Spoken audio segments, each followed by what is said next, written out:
Have you seen the bush by moonlight? From the train go running by, blackened log and stump and sapling, ghostly trees all dead and dry. Here a patch of glassy water, there a glimpse of mystic sky. Have you heard the still voice calling, yet so warm and yet so cold? I'm the mother bush that bore you. Come to me when you are old. Hi, I'm Libby Hathorn, Australian writer and poet, and I'm really pleased to be here to present to you the much-loved bush poet and short story writer Henry Lawson. More than 140 years since his birth, Henry's work is still widely read and much loved.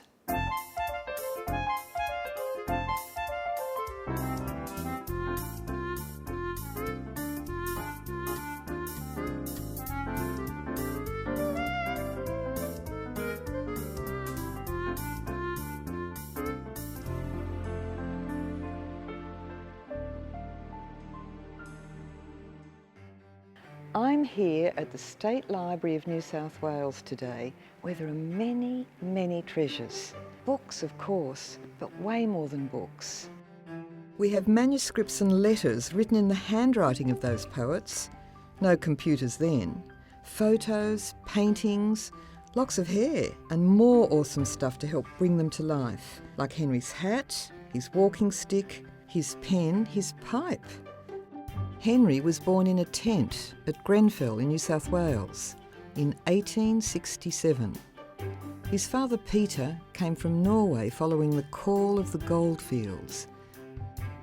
And I was lucky enough to visit the place where Henry's father built their house at Urundaree, and it's on the road now called Henry Lawson Drive. Henry's mother Louisa was a great storyteller, and the shy Henry was always close to her. She was energetic, and she fought to build the small school that Henry went to. In the Gulgong Museum, just outside Mudgee, you can see a school much like the one that Henry would have attended, and a toilet like the one he would have used. It was called a thunderbox. I wonder why. It was built of bark and poles, and the floor was full of holes, where each leak in rainy weather made a pool, and the walls were mostly cracks, lined with calico and sacks. One night, Henry had a terrible earache and woke to find that the whole world had changed for him. Henry was left partially deaf. At school, he didn't have many friends to start with, and this only made it worse. Luckily for Henry, he moved to a school in Mudgee, where his English teacher encouraged him to write poetry, and a whole new world opened up. In 1883, Henry was 17 when he came to Sydney. His mother had moved with his brother and sister, and Henry got work as a coach painter. His mother Louisa was a well-known women's activist who ran her own newspaper, The Republican. Henry wrote for it using the pen name Archie Lawson, while gaining a name for himself as Henry Lawson, with poems like Faces in the Street and The Roaring Days. Oh, who would paint a goldfield and limn the picture right, as we've often seen it in early morning light? The yellow mounds of mullock with spots of red and white, the scattered quartz that glistened like diamonds in light. At 28, Henry married Bertha Brett, and they had 2 children. But he proved to be an unreliable husband and father because of an addiction to alcohol. Meanwhile, Henry's collections, While the Billy Boyles, and In the Days When the World Was Wide and other verses, made him increasingly popular. Our Andy's gone to battle now, against Drought, the Red Marauder. Our Andy's gone with cattle now, across the Queensland border. He's left us in dejection now, our thoughts with him are roving. It's dull on this election now, since Andy went a droving. Back then, poets were celebrities, and Henry had a famous but friendly word battle with another celebrated poet, Banjo Patterson of Waltzing Matilda fame. City versus country.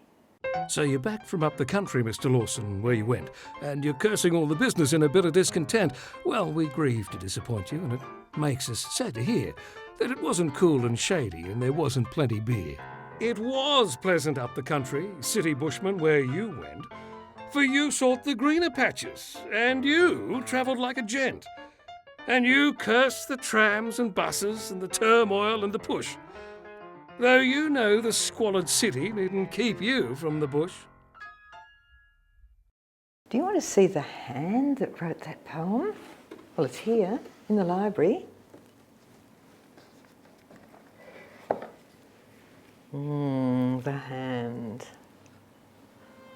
And it's not just his poetry and his hand that are still with us. There's a bronze statue of Henry Lawson with a swaggy and a dog in the domain just over the road from here. And you can see his face on old $10 notes and postage stamps. You can even see that Henry Lawson was recognised and even celebrated as a star in his lifetime. But it was a short, hard life, and at one time, Henry owed so much money he ended up in Darlinghurst jail. He called it Starvinghurst because they didn't feed the prisoners enough. Henry Lawson also wrote stories and poems for a Sydney magazine called The Bulletin, and he was given an assignment where he willingly humped the bluey, walking hundreds of miles through the Australian bush, sleeping by the road. Henry was devastated by the drought-stricken areas he walked through, but he also had an eye for beauty. Some of his finest short stories and poems were written after his long trek. By hut, homestead and shearing shed, by railroad, coach and track, by lonely graves where rest the dead, up country and out back, to where beneath the clustered stars the dreamy plains expand. My home lies wide 1,000 miles in the Never Never Land. Henry Lawson had a troubled life. By the end of it, he had left his family and he had no money because of the bad deals with publishers. But through all this, he kept his sense of humour. You may be a man of sorrow and on speaking terms with care, but as yet you're unacquainted with the demon of despair. For I rather think that nothing heaps the trouble on your mind like the knowledge that your trousers badly need a patch behind. Henry moved from house to house because of trouble with the rent and would sometimes even spend the night in a cave in Flat Rock Gully near Naremburn Falls, listening to the water cascading on the rocks. Another of the treasures kept right here at the State Library is something you might find unusual. It's Henry's death mask. When Henry died, he was given a state funeral, an honour usually reserved for governors. I'm sure he would have been surprised and moved by this. These photos show a fine face, curious, humorous, sad and thoughtful, all the things that are the poet Henry Lawson. In the cutting or the tunnel, out of sight of stock or shed, did you hear the grey bush calling from the pine ridge overhead? You have seen the seas and cities, all is cold to you or dead.